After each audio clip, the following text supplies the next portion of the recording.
私はカザフスタン国籍のウイグル人です。子供を3人育て上げ、トルコに住んでいます。カザフスタンとウイグル自治区を行き来し、雑貨を売る商売を営んでいました。2017年5月、友人の娘から緊急事態だからすぐウルムチに来てほしいと呼び出されました。急いで深夜バスとタクシーを乗り継ぎ、やっとの思いでホテルに到着した途端、公安がやってきて連行されました。外国へ送金した罪だとか、取引会社の罠にかかりおびき出されたのです。朝8時から23時まで水も飲ませてもらえず、海外へ送金したことを自白しろと尋問を受けました。私は送金してません。私の携帯もパスポートも調べてください。わかるはずです。結局私は先見という刑務所に送られました。この収容所は以前は男性囚人用の刑務所だったようです。女性があまりにも多く収容されるようになったため使用され始めたそうですが、それまでいた男性囚人たちがどうなったのか私には分かりません。私はここで1年3ヶ月を過ごすことになります。牢屋の高さは6メートルぐらいで、長さ7メートル、幅は3メートルぐらい、1.5 メートルガラス張りのトイレ、そこに20人から30人、時には40人以上が押し込められていました。同時に寝る場所はないので、小さい子を優先して2時間ずつ交代で寝ます。立ってる人は喧嘩が起きないように監視役もします。部屋の上部にはテレビがあり、習近平主席の演説が流されていました。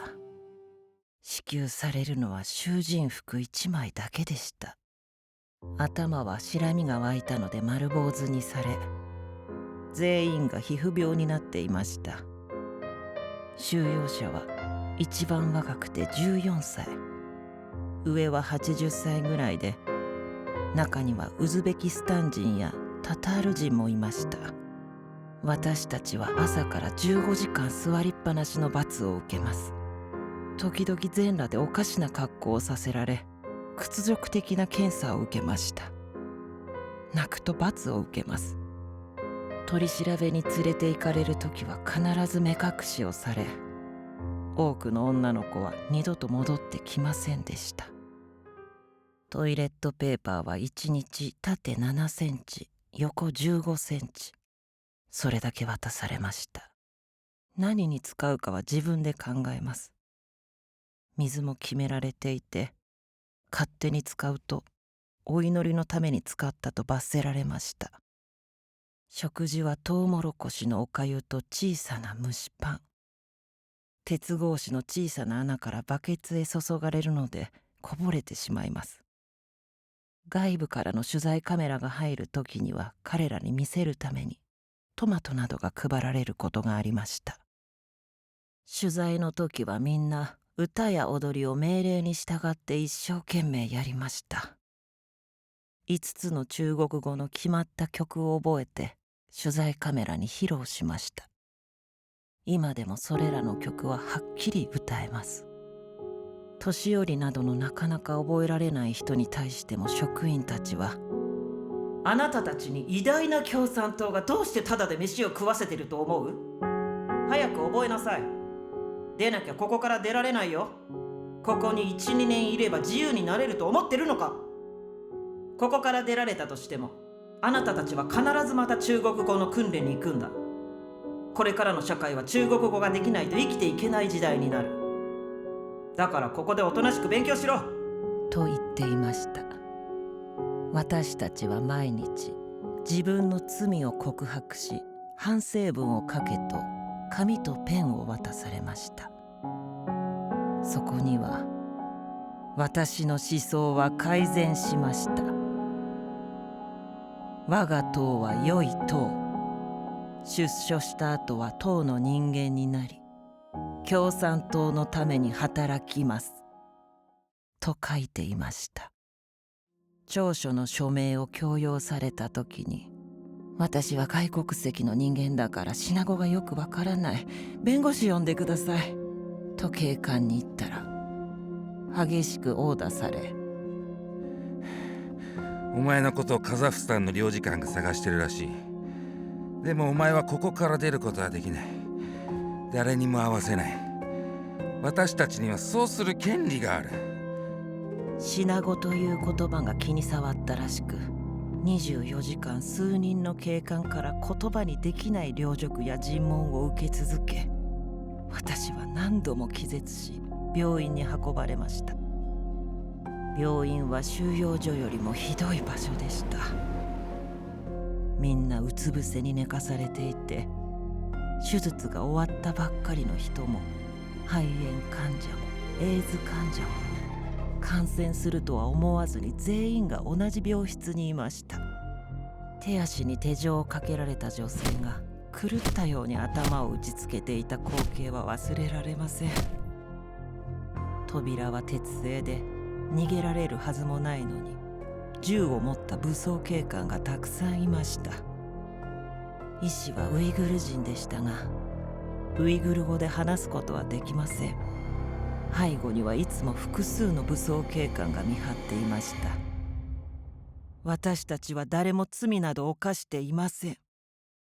2017年、全人代の前までに16万人をウルムチ市内で収容しろと命令が出たと警官が言っていました。トルコから商品を仕入れた人、カザフスタン製のキャンディーを売っていた人、一部外国の材料でケーキを作った人、エジプトやトルコなど海外に行った人、海外に家族がいる人、システム上二重国籍になっている人、ノルマのために掃除のおばさんまであらゆる人が拘束されました。いくつか私が見た人の話をします。収容所には作家や弁護士、教授、芸能人など有名な人も多く逮捕されていました。歌手の女性がいて、2、3ヶ月に一度収容所の中で歌声を披露してくれました。歌詞はもちろん中国語でした。中には現在36歳でありながら、16歳の時に共有した歌集に禁止された曲があったから逮捕された人もいました。中でも最も多く逮捕されているのはウイグル人の女医さんたちでした。うちの一人は中国内地で学び、修士課程を修了し、学位が授与される1週間前に逮捕・収監され、泣き崩れていました。子供一人だけでも勉強させようと、両親が稼いだお金のほとんどを仕送りしてくれていて、5年間勉強し、学位が取れる直前でした。彼女の逮捕の理由も、携帯電話で何かを共有した、そんな理由です。病院で出産直後に拘束されてきた女性もいました。病院を出てすぐ、お前に名簿が下りたと赤ちゃんから引き離されます。お母さんの胸元からは母乳があふれ出していました。警官がトイレで母乳を絞れと命じ、ぬるま湯をもらい私たちが手伝おうとしましたが、それはさせず、彼女自身が警官の前で絞らされていました。私たちには彼らの悪意が伝わるのです。同じような女性が何人もいました。とある27歳の女性には7人の子供がいたそうです。上が13歳、下はまだ幼かったため、旦那さんだけ1年ほど前に拘束・収監されていました。そしていずれ彼女は村の収容ノルマが足りないから拘束されてしまう。いつか私たちも連行されていくんだという恐怖の中で毎日暮らしていたといいます。ついにその時が来ました。お母さん、お母さん、警官の車が来たよ。ドアを開けないで。警察だ！開けなさい！開けたら連れて行かれちゃう。お願いだから開けないで。ドアを開けないわけにはいかないのよ。ロックしたってどうせ壊されて入ってきて連れて行かれるんだから。どの家庭のドアもロックすることは禁止されていて、家には監視カメラがつけられていると彼女は言っていました。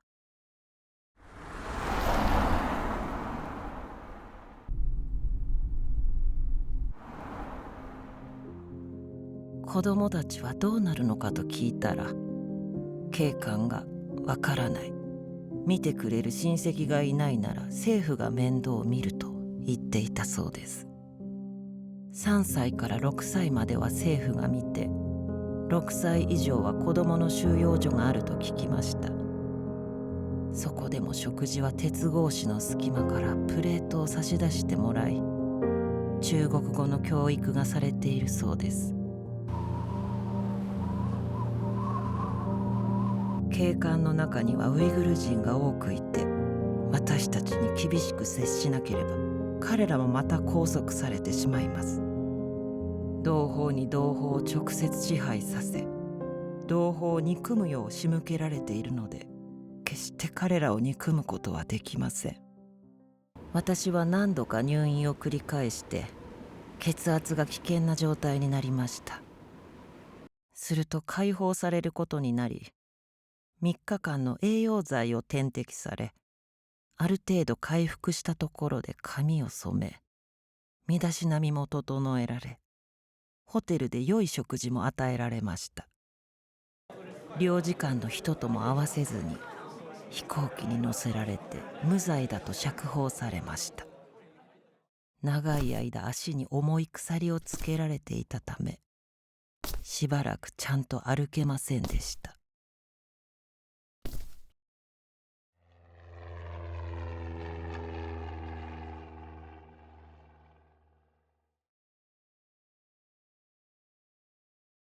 収容所にいた時、私が外国人であることを知っていた周りの人は言いました。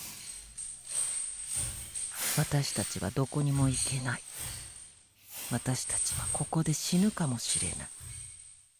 でもあなたはいつか自分の国へ帰れる。その時、世界に私たちの状況を必ず伝えてください。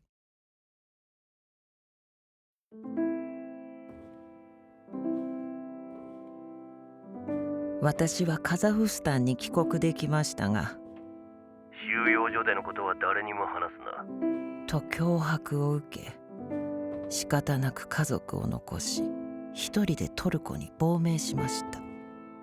私の手元には、収容所で同胞だった女性の名前と年齢、拘束理由を書き留めた67人のリストがあります。